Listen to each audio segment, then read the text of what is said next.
Hello guys, in this video I'm going to show you how to use the default settings on the Microsoft Bing application. But first I just want to mention, don't forget to subscribe to my channel because at 100,000 subscribers I am going to show you my whole YouTube revenue statistics and growth strategy, how to make money online. Now let's jump into it.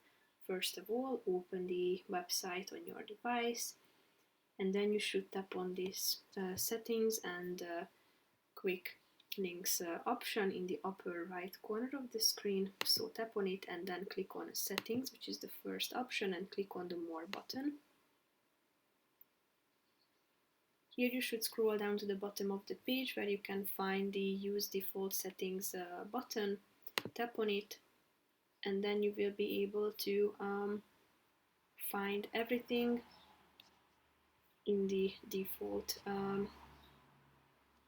settings. So if you want to change anything, just select the relevant category and change the features or start customization or personalization. So basically that's it for this video guys. See you in the next one. Bye bye.